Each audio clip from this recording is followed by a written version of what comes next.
એ બધાને ખરાબ લાગ્યું એટલે હમણાં આ રથને હાથે નહીં પડતો, કેમ કે હું બધાને ખરાબ લાગ્યો પાછો જો એટલે મારી વાત જ નહીં સાંભળે, હાથે નહીં લેવા દે એમ કરે. પણ એ પૈસા બચે તમારે ઘેર રહે. રૂપિયા લે તે રૂપિયા નહીં રીતા, રકમ લે તે રકમ પણ નહીં રીતી. ત્યારે આવી ખોટી મજૂરી બે પહેની પંચ બેન આખો તન મજૂરી કરે એનું ફળ હું લેણું દીકરી. 10 વર્ષથી આપણી બેન દીકરીઓ લેણું ધોવે અને પૈણ્યા પછી કોઈ પણ પંચવાળા પોતાની દીકરી ગામ હિમની કે ભત્રીજી કે કોઈ બી થતું એની ખબર લેવા એક જ હતો નહીં. ટાઢમાં તડકામાં વરસાદમાં એ ગટર ઉપર હુઈ રહે. કેવી શિક્ષા કરી અને પછી કે સોરી પેલી સોરી કે કાકા જે ગુરુ એ સોરી જે ગુરુ કે પણ કેની સોરી તો ઓળખાઈએ ને.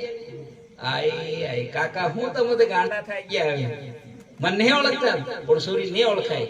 અરે હું ફલાણા ભાઈ ની છોરી ને છોરી તું તે તરતે અસર લીધી કાળી ડૂ થઈ ગયું, મોટું હતું તારું તે ઓળખાય નહીં થાય કે.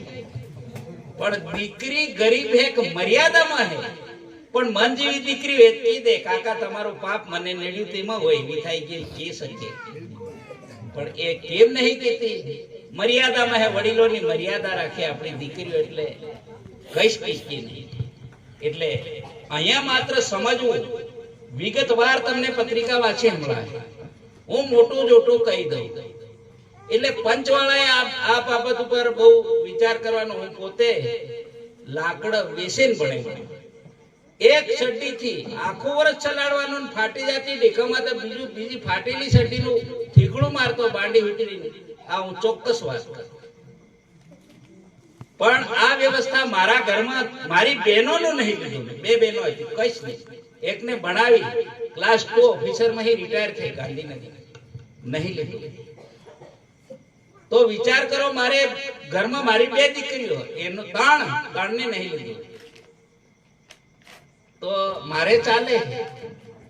એટલે હું નોકરી કરું એટલે સુખી નહીં, હું થતો નોકરી નહીં કોઈ બી ધંધો કરતો, પણ મને દીકરીઓને મેં નિશાસો નહીં આવ્યો, એમને દુખી નહીં કરી, કોઈકની ગુલામ મજબૂર નહીં બનાવવા દીધી, એટલે મને સુખ મળતું.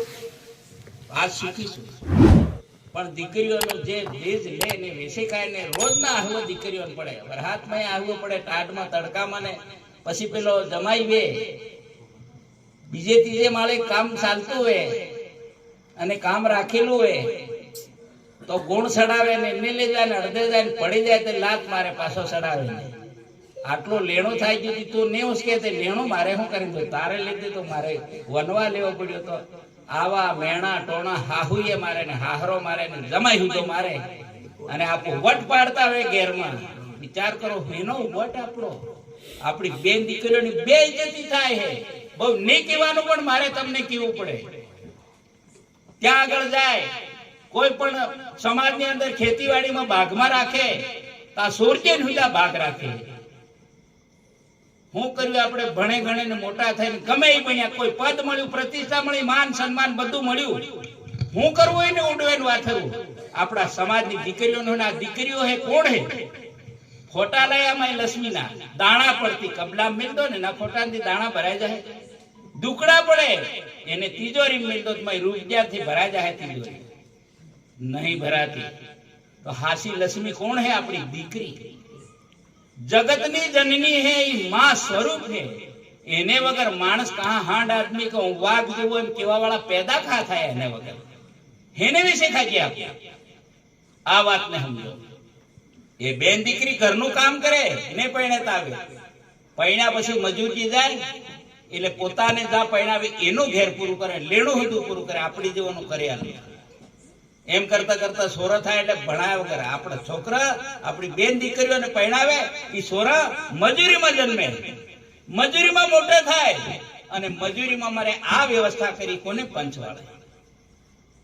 આને સમજવું. એટલે દેશ ઘડાતું હોય, રકમ ઘડાતી હોય, એની લેવડ દેવડ થતી તા હજુ હું નહીં બેઠો કોઈ પણ જગ્યાએ.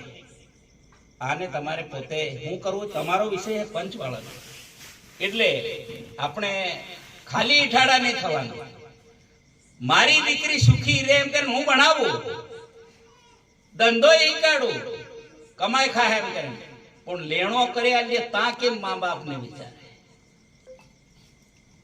2005-6 ની અંદર ઘણા મને સાને ઘેર વહેલી જાય એમ કીધું કે સાહેબ હું લેવા નાખું પણ પંચવાળા કે તાર સુધી ભૂલમાં હે તેમાં તો ચાલે એમ મને કે આવું પણ મને સાંભળવા મળેલું સમજી લીધો એટલે આમાં પંચ પરમેશ્વર છે પણ પરમેશ્વર જેવો કાયદો નહીં કરતા તેની પંચને હું કેવું કયા શબ્દથી એને નવાજવું એટલે પંચ પરમેશ્વર જીવી બની જાય પંચ ઉપર આખા ગામનો આધાર છે આખા સમાજનો આધાર છે આપણી બેન દીકરીઓનો આધાર છે ને આપણા આવનાર પેઢીનો આધાર છે કમસે કમ આપણને પૈસા ખોટા કોઈને નહીં લાગતા પૈસા બધાને વાલા છે પણ આ પૈસા એક દિવસ બંધ થઈ જવાના તે દાડ શું કરું